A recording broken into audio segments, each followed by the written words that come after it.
예, 오늘 말씀은 시편 1편입니다. 시편 1편. 복 있는 사람은, 복 있는 사람인가요?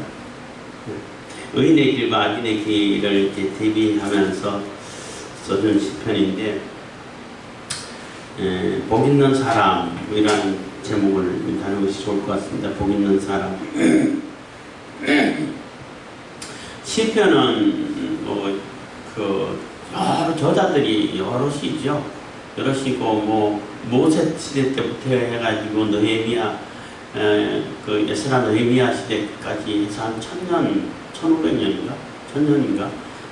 그런 긴 시간, 1000년 동안, 1000년동이라는 긴 시간 동안 각 저자들이 쓴 시를 이렇게 모아서 편집해 놓은 거예요.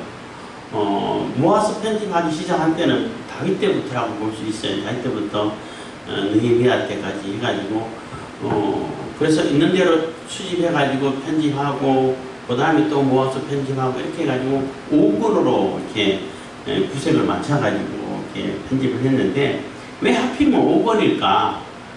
그게 이제 모세 오경에 이렇게 비기려고 모세 오경이 율법이 모세 오경으로 되어 있기 때문에 다섯으로 맞추는 거예요.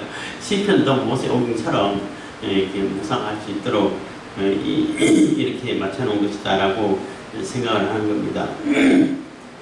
그리고 시편 1편은 이 시편의 서시라고 말할 수 있죠. 서론의 시, 들어가는 인문 이런 뜻으로 쓸 수 있는데 이 시편이 어떤 모습으로 쓰여지고 또 이렇게 불려지고 찬양되어질 것인지 시편은 다른 말로 표현하면 찬양집이에요. 찬양집. 히브리 사람들의 찬송가, 우리가 쓰는 찬송가처럼 찬양집이라고 말할 수 있어요. 그래서 어떤 모습에서 어떤 방향으로 찬양되어 갖고 있고 또 삶의 자세가 어떤 모습으로 살아가야 하는지를 이렇게 설명해주고 보여주고 있죠. 그래서 의인과 악인, 복 있는 사람과 악인 이렇게 비교를 하면서 복 있는 사람의 길을 가는 것이 우리 하나님을 찬양하는 길이고 합당한 길이다라고 이렇게 설명을 하고 있는 것입니다. 그래서 시편 1편이 가장 많이 완성되는 시편이기도 하고 시편 1편하고 시편 23편하고 시편 150편하고 가장 이렇게 시편 중에 가장 핵심 시라고 말할 수 있죠. 150편은 이렇게 결론과 같은 시고 그 중에 23편이 시편의 핵이라고도 말할 수도 있는데 보는 사람에 따라서 해석하는 사람에 따라서 다를 수도 있겠지만은 그렇습니다. 어쨌든 이 시편은 이제 시편의 인문과 같은 서시라고 말할 수 있죠. 서시는 시인들마다 다 이제 시집을 내게 되면은 서시를 다 쓰죠. 윤동주 시인만 서시 쓰는 게 아니고 다 쓰죠. 그것처럼 이제 서시라고 말하겠는데 이 서시와 같은 이 1편이 말하고자 하는 얘기가 이게 시편 전체에서 하고자 하는 얘기도 될 수 있는 거예요. 이런 사람이고 복 있는 사람은 이런 사람이고 우리가 이렇게 살아가야만이 복 있는 사람이고 하나님께서 기뻐하시는 사람이고 하나님을 진정 찬양하는 사람이다 라고 얘기를 해주고 있죠. 시편에 보면은 찬양, 대부분 다 찬양이지만은 거기는 한탄도 나오고 비탄도 나오고 또 심지어는 하나님께 호소하는 원망 섞인 그러한 내용도 나오고 회개하는 것도 나오고 말 그대로 찬양하는 것도 나오고 여러 가지 다양하게 나오는데 결국은 다 그것이 하나님을 찬양하는 것으로 이렇게 결말지어지고 귀결된다라고 말할 수 있는 것입니다. 시편 1편입니다. 1편 1절 복 있는 사람은 악인의 길을 듣지 아니하며 죄인의 길에 서지 아니하며 오만한 자의 자리에 앉지 아니하고 해서 복 있는 사람의 그 삶의 그 태도적 가치라고 말할 수 있죠. 삶의 자세가 어떠한 것인가를 이게 소극적으로 보여주고 있는 것입니다. 그래서 복이 있는 사람이라면 악인의 꾀를 따라가지 않는다는 거예요. 악인의 꾀를 따라가지 않는다는 얘기는 악한 자들의 그 생각이라든지 계획이라든지 어떤 뭐 그 방법, 뭐 이렇게 그 술수, 뭐 요런 거, 뭐 권모술수, 뭐 이렇게 뭐 사자 성어도 있는데 그런 것을 이렇게 베끼지 않는다는 거예요. 똑같이 흉내내지 않는다는 거죠. 그 악한 자들이 쓰는 그러한 술수라든지 계획이라든지 뭐 생각이라든지 그걸 따라가지 않고 복 있는 사람은 복 있는 사람의 생각을 따라가는 것이고 하나님의 뜻을 이루는 그러한 방법을 그러한 계획을 찾아가는 것이고 그렇게 하는 것이지 악한 사람들하고 똑같은 방법으로 대응하지 않는다는 거죠. 그래서 예수님께서 뭐 이렇게 여러 가지 많이 가르치시기도 했죠. 뭐 오른밤을 타면 왼밤을 이렇게 해주고 뭐 오리라 가자 하면 심리를 가자 그것도 해석하는 게 따라서 많은 이렇게 다르기도 합니다만은 이렇게 일반 사람들하고 똑같은 방법, 그러니까 세상 사람들하고 똑같은 방법, 똑같은 계획, 똑같은 그런 생각으로 살아가서는 안 된다라는 거예요. 그래서 복 있는 사람은 악인의 길을 걷지 아니하며 죄인의 길에 서지 아니하며 그래서 이게 점층법이라고 그러죠. 점점점 이렇게 심화되어 가는 그런 모습을 보여주고 있는 것인데 생각을 따르지 않고 계획을 따르지 않은 것 당연히 하지 말아야겠지만은 두 번째는 죄인의 길에 서지 않는다 얘기는 아예 그 사람들 계획하고 실행하고 뭐 어떤 일을 도모하고 꾸미는데 아예 같이 서 있는 거야. 같이 그 길을 가고 그 방향으로 가면 훨씬 더 이렇게 빠져들어가 있는 상태가 되겠죠. 그 길에 서지 않는다는 거예요. 사실 뭐 처음부터 생각부터 막아버리면은 길에 서지 않는 건 당연하고 자리에 오만한 자의 자리에 앉지 않는다는 얘기는 앉아있는다는 얘기는 거기에 그냥 앉는다는 얘기는 주로 이제 통치 개념으로 많이 사용되고 있어요. 삶을 이렇게 다스려가고 통치해가고 아예 그냥 그 자리에 퍼질러 앉아가지고 아예 그냥 그 악의 자리에 좌소라 그러죠. 거기에 앉아가지고 악의 중심이 돼가지고 살아가는 그러한 완전히 빠져있는 그러한 상태를 얘기하는 거죠. 그런 모습이 아니라는 거예요.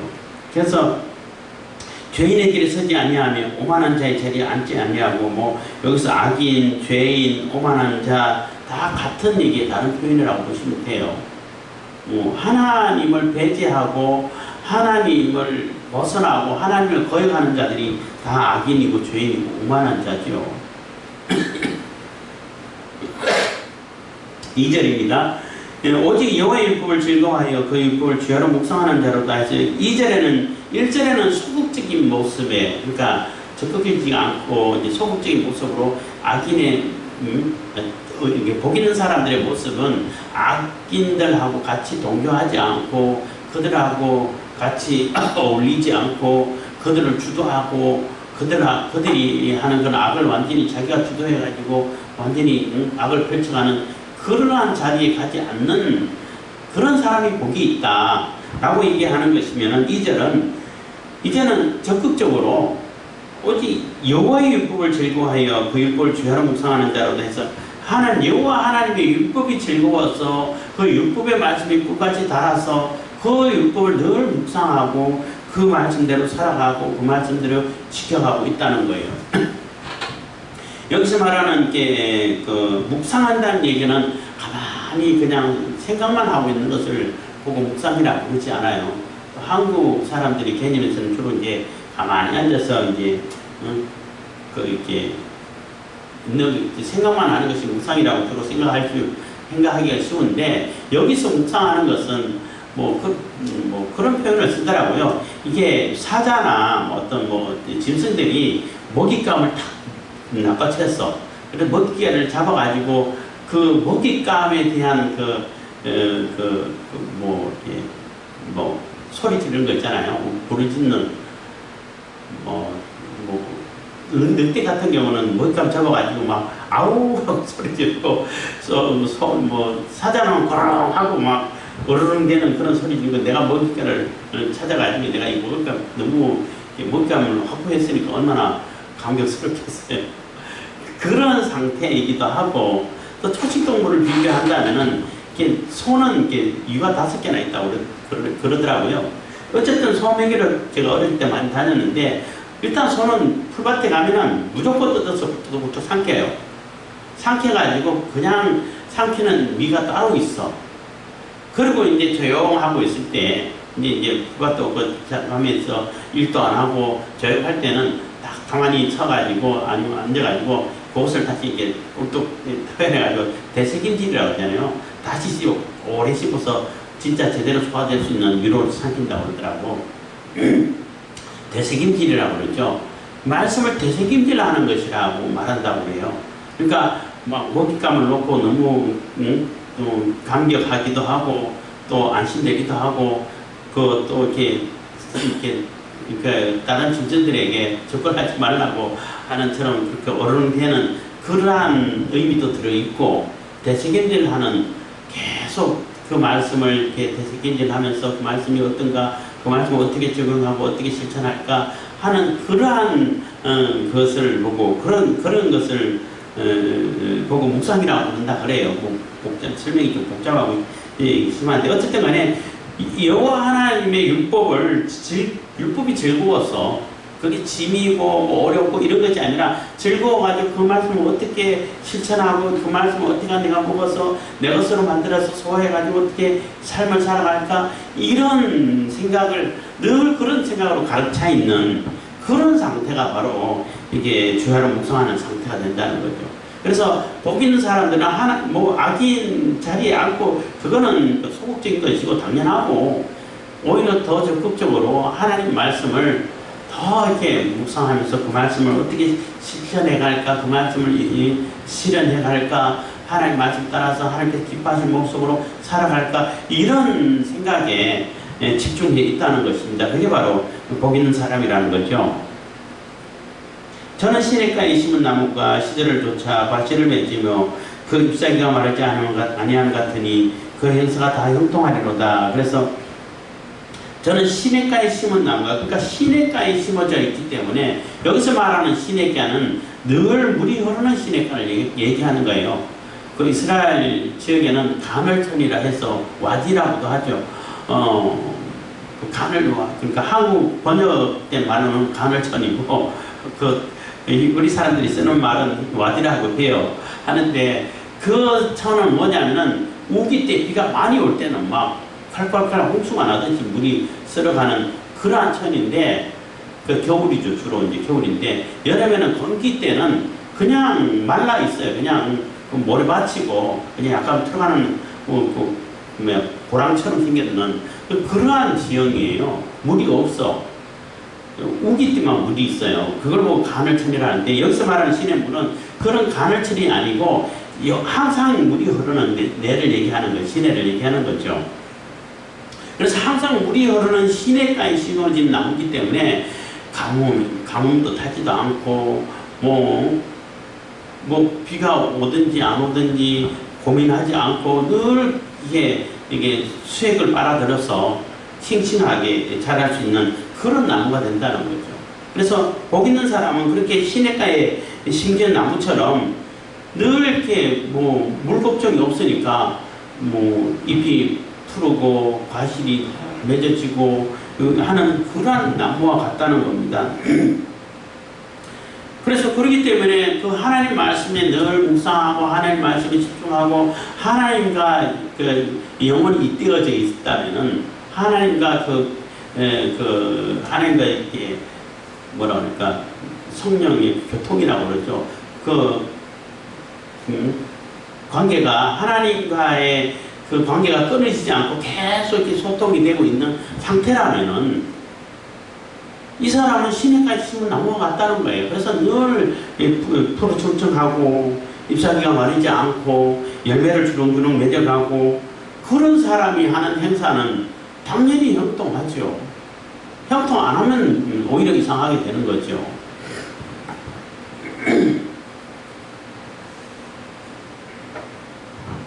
아니함 같으니 그 행사가 다 형통하리로다 해서, 형통도 사실 성경에서 말하는 형통은 세상 사람들이 형통은 내가 하는 것마다 다 잘 되는 걸 보고 형통이라고 말하는데, 그게 성경에서 그걸 형통이라고 말하지 않아요.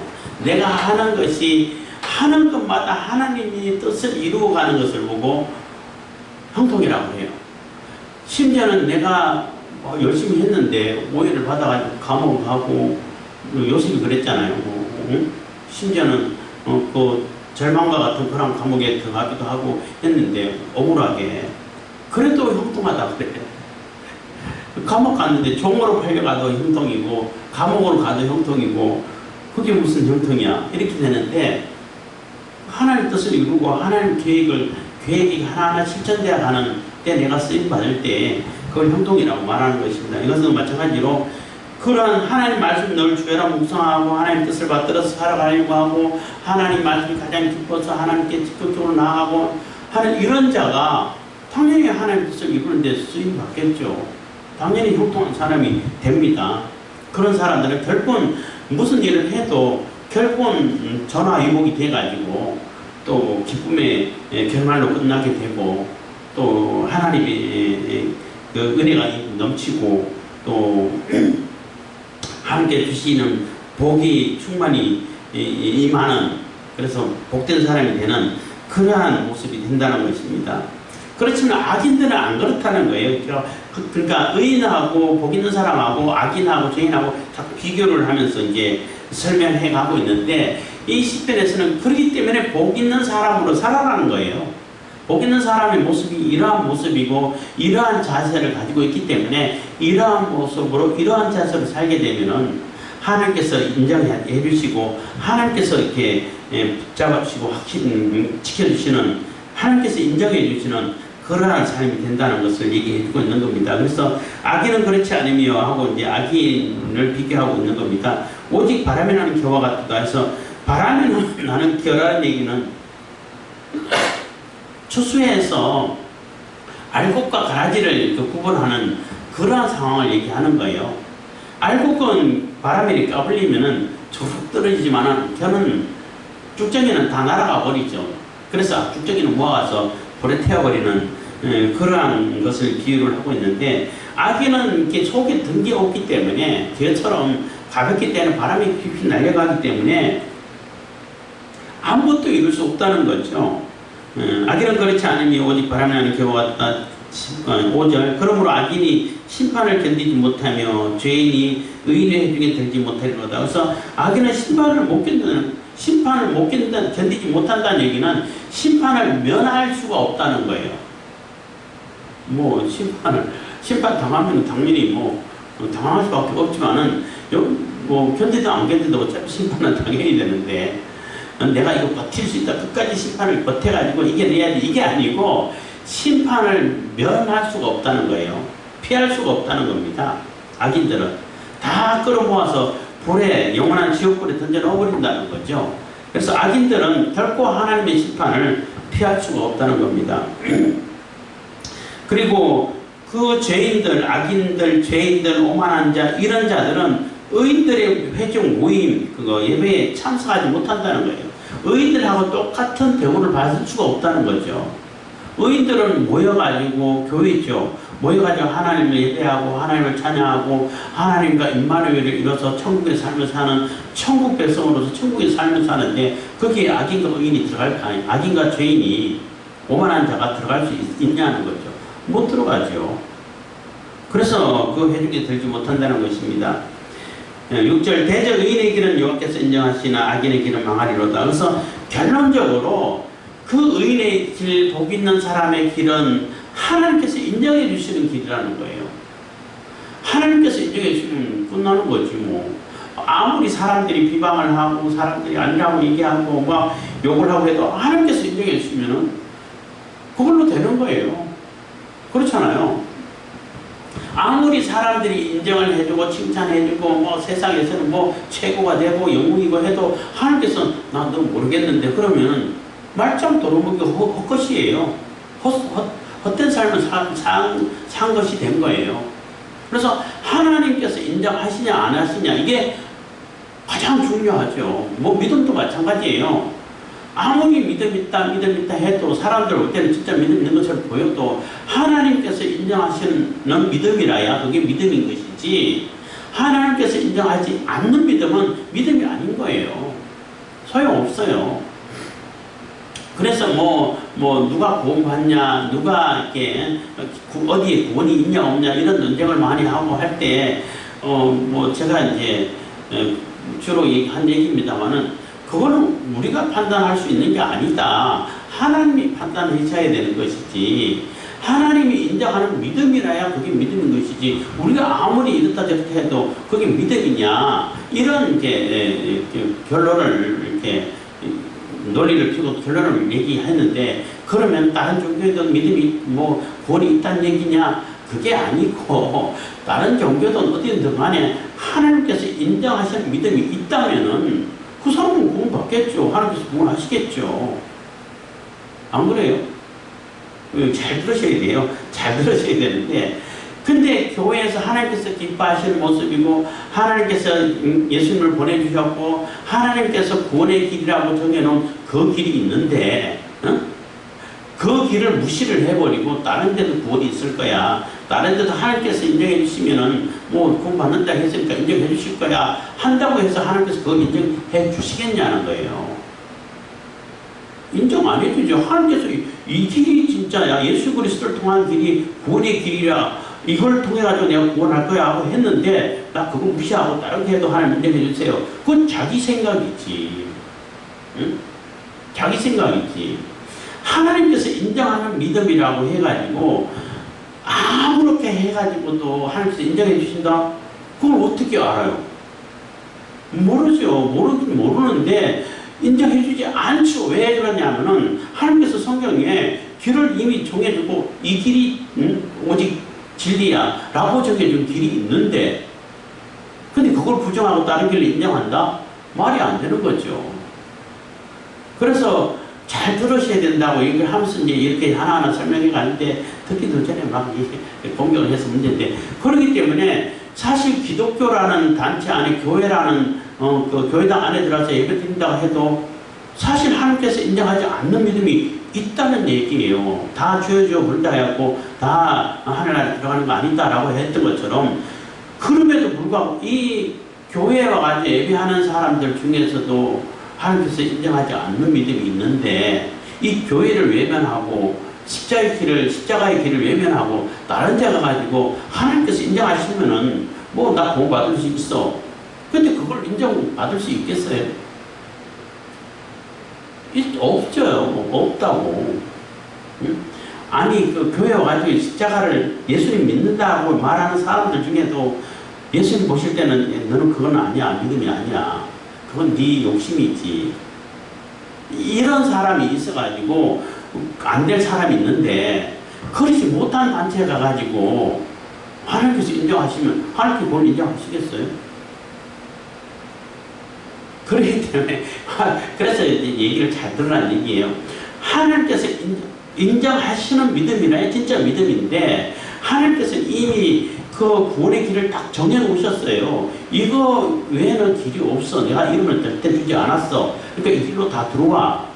진심으로 중심으로 들어오고 정말로 하나님을 가까이 하는 믿음으로 나와야 돼. 이렇게 우리에게 알려주셨고 가르쳐 주셨단 말이에요.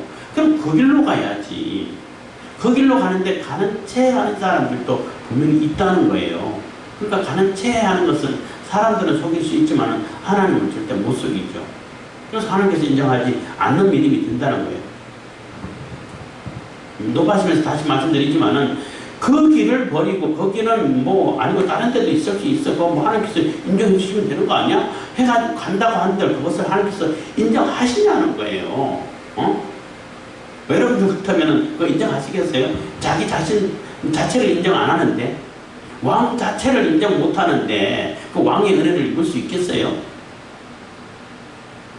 하여튼 얘기가 조금 셌습니다만은, 하나님께서 그러니까 율법을 주여라 묵상하고 하나님을 기뻐하고 하나님의 말씀대로 실천해서 하나님 뜻을 이루어가고, 하나님 뜻이 내가 행하는 모든 일마다 하나님 뜻을 이루는 일이 되고, 이게 형통이에요. 그런 삶을 사는 사람들을 하나님께서 인정하시죠. 하나님께서 인정해 주신다는 거예요. 그리고 사람들의 칭찬에 귀를 기울여서 사람들의 칭찬을 막 갈망하고 사람들이 칭찬해 주는 걸로 인해 가지고 일비한다고 그러죠.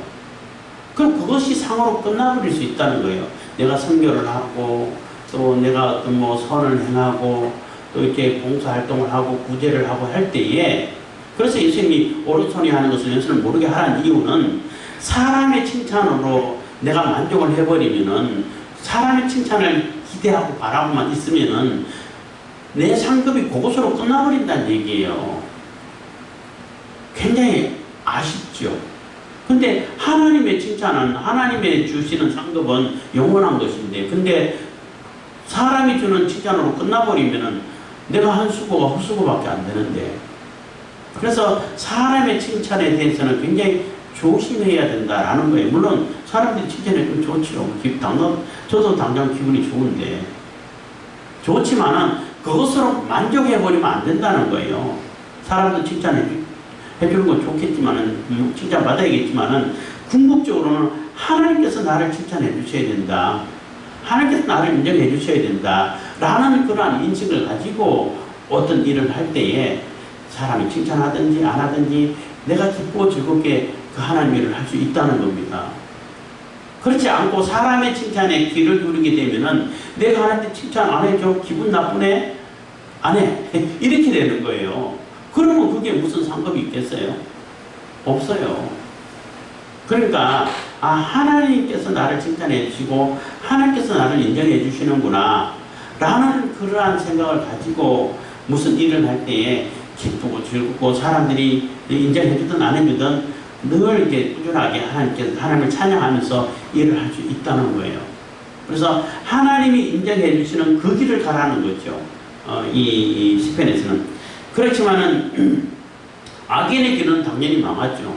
그래서 의인과 악인을 비교하면서 복 있는 사람은 하나님께서 인정해 주셔가지고 하나님의 칭찬, 하나님께서 인정해 주셔가지고 하나님의 백성으로서 받아들여서 하나님과 함께 즐거움을 누리지만은, 하나님을 찬양하는 그런 찬양 속으로 들어가겠지만은, 그 악인들은, 악한 자들은 하나님을 거역하고 하나님을 배제하고 하나님을 외면하고 지 마음대로 지 좋은 대로 이렇게 산 사람들은 결국은 멸망의 길, 심판의 길밖에 없다는 거예요. 그래서 죽중에 모아서 불에 던진다는 얘기는 심판한다는 얘기거든요. 그래서 어떤 사람이 의인이고 어떤 사람이 악인인지, 어떤 사람이 복 있는 사람인지, 어떤 사람이 멸망하는 사람인지를 잘 이렇게 비교를 해가지고 우리가 복 있는 사람의 길을 가라는 거예요. 그래서 복 있는 사람이 이런 사람의 모습이고 이런 자세고 이런 사람이기 때문에 우리는 복 있는 사람의 길로 가가지고 늘 하나님을 찬양하고 하나님께로부터 이렇게 상을 받고 하나님께로부터 칭찬을 받고 하나님과 임마누엘 하나님 이루어서 하나님과 동행하고 하나님과 함께 해서 하나님을 늘 찬양하는 그러한 삶을 살아라는 거죠. 그게 바로 시편 1편이라고 말할 수 있는 것입니다. 기도하겠습니다. 사랑해 주님 감사합니다. 이 시간에도 은혜와 보배 주심을 감사드립니다.